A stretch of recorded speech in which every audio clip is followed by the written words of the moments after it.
And Jacob went on his way, and the angels of God met him. And when Jacob saw them, he said, "This is God's host." And he called the name of that place Mahanaim.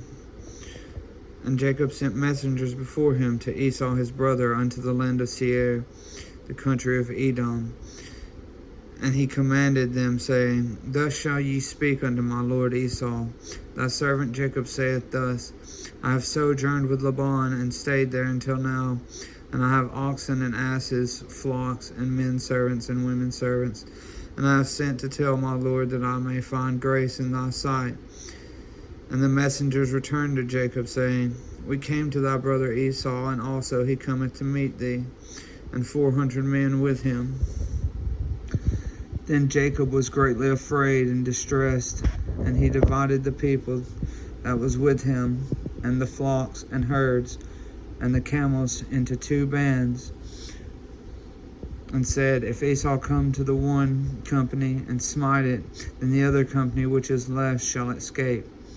And Jacob said, "O God of my father Abraham, and God of my father Isaac, the Lord which saidest unto me, Return unto thy country and to thy kindred, and I will deal with thee well with thee. I am not worthy of the least of all the mercies and of all the truth which thou hast showed unto thy servant. For with my staff I passed over this Jordan, and now I am become 2 bands. Deliver me, I pray thee, from the hand of my brother, from the hand of Esau, for I fear him, lest he will come and smite me and the mother with the children. And thou saidest, I will surely do thee good, and make thy seed as the sand of the sea, which cannot be numbered for multitude." And he lodged there the same night, and took of that which came to his hand a present for Esau his brother, 200 she-goats, and 20 he-goats, 200 ewes, and 20 rams, 30 milk camels with their colts, 40 kine, and 10 bulls, 20 she-asses, and 10 fowls.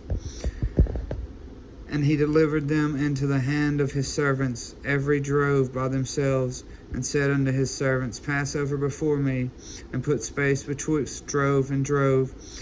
And he commanded the foremost, saying, When Esau my brother meeteth thee, and asketh thee, saying, Who art thou, and whither goest thou, and whose are these for thee?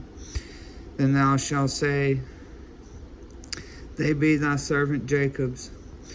It is a present sent unto my lord Esau, and behold, also he is behind us.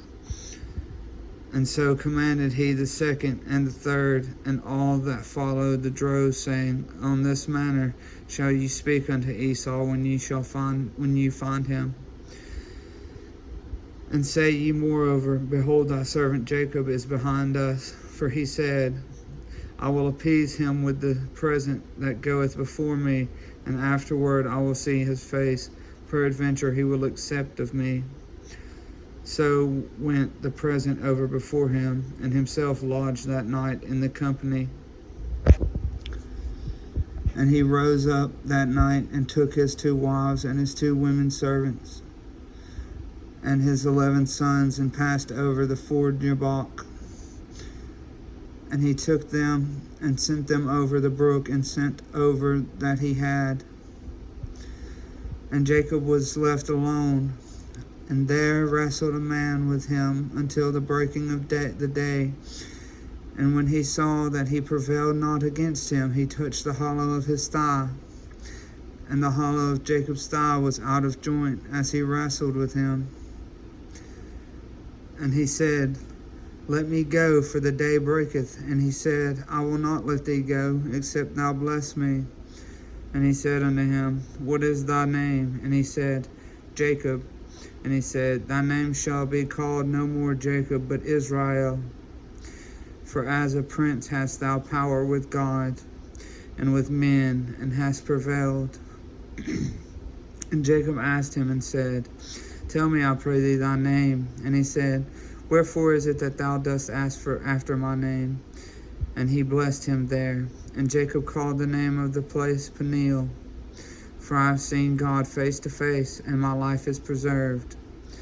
And as he passed over Peniel, the sun rose upon him, and he halted upon his thigh. Therefore the children of Israel eat not of the sinew which shrank, which is upon the hollow of the thigh, unto this day, because he touched the hollow of Jacob's thigh and the sinew that shrank.